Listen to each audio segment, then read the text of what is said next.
এমন করেই জীবনের ঝুঁকি নিয়ে প্রতিদিন মহাসড়ক পার হয়ে স্কুলে আসে প্রাথমিকের এই ক্ষুদে শিক্ষার্থীরা। অথচ তাদের বিদ্যালয়ের জায়গা অধিগ্রহণ করেই মহাসড়কটিকে 4 লেনে উন্নীত করা হয়।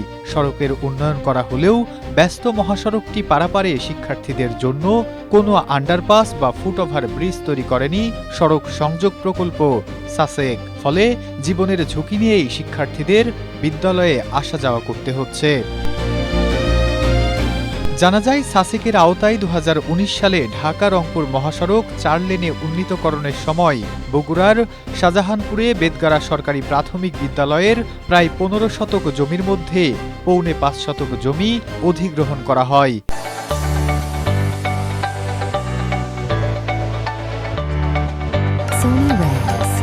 এর ফলে 4 তলা ভিত্তি দেওয়া পূর্বের বিদ্যালয় ভবনটি মহাসড়ক উন্নয়ন প্রকল্পের আওতায় ভাঙা পড়ে।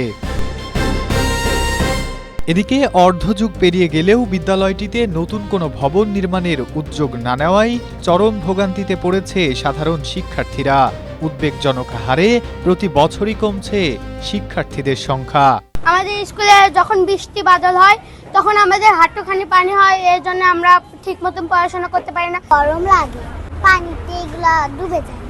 এই সমস্যার জন্য তাড়াতাড়ি সমাধান। এই স্কুলের জায়গা বৃদ্ধি সহ যাতে সাধারণ ছাত্ররা ভালো মতো লেখাপড়া করতে পারে, তার জন্য জায়গা বৃদ্ধি সহ এখানে লেখাপড়ার গুণগত মান বৃদ্ধির লক্ষ্যে ভালো একটা উন্নত মানের বিল্ডিং এবং এই ছাত্রছাত্রীরা যাতে রাস্তা পারাপার করতে পারে সহজভাবে, এখানে একটা ফ্লাইওভার অতি জরুরি। আসলে এখানে বাচ্চারা যখন আসে, যেদিন আর কি বৃষ্টি হয় ওই দিন দেখা গেছে যে এই ক্লাসরুম পুরো ডুবে যাচ্ছে, শুধু ওই অফিস রুমটা ভেসে আছে। আমরা বাচ্চাদের নিয়ে আসলে দেখা যাচ্ছে যে এখানে ক্লাস করার অনুপযোগী, আমাদের বাচ্চাদেরকে ফিরায় নিয়ে যাইতে হচ্ছে। শিক্ষার্থীদের এই দুর্ভোগের কথা বহুবার বললেও প্রতিকার পাননি বলে জানান স্কুলের প্রধান শিক্ষক নাজমা সুলতানা। এটা আমরা অনেকবার ইনফর্ম করেছি, যাই হোক আজ পর্যন্ত কোনো ফল পাইনি। আর শিক্ষক স্বল্পতাও আমরা বোধ করি। আমি মাননীয় প্রধানমন্ত্রী যেহেতু আমাদের বগুড়ারই, আমি ওনার কাছে মানে খুবই আশাবাদী যে উনি আমাদের এই সমস্যাটা উনি নিজে দৃষ্টি দিয়ে আমাদের এই সমস্যাটার আশু সমাধান করবেন। বিদ্যালয় ভবন অধিগ্রহণের সময় সাসেক 1,14,25,000 টাকা ক্ষতিপূরণ প্রদান করলেও কর্তৃপক্ষ আজও নেয়নি মহাসড়কের পাশের এই বিদ্যালয়টির সংস্কারের উদ্যোগ।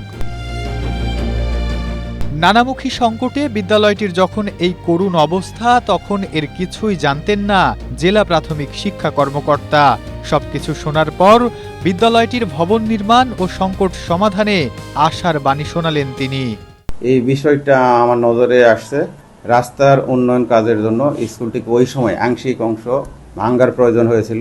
এটার কারণে সরকারিভাবে এটার একটা নির্দিষ্ট মূল্য দেওয়া হয়েছে, এটা সরকারি কোষাগারে জমা দেওয়া হয়েছে এবং স্কুলটা নতুনভাবে প্রকল্পভুক্ত হওয়ার জন্য প্রাথমিক শিক্ষা অধিদপ্তরে লেখা হয়েছে। আমিও চেষ্টা করে যাচ্ছি। আমাদের PDP 5 শুরু হবে খুব শীঘ্রই। PDP 5-এ অন্তর্ভুক্ত করে এই স্কুলের যেন কাজটা নিশ্চিত হয়, এটা আমি ঊর্ধ্বতন কর্তৃপক্ষের সাথে যোগাযোগ করে নিশ্চিত করব। 1945 সালে ব্রিটিশ সরকারের শাসনামলে প্রতিষ্ঠিত এই বিদ্যালয়ে বর্তমানে একজন প্রধান শিক্ষক সহ মোট 6 জন শিক্ষক কর্মরত আছেন। Desk report, Asia post.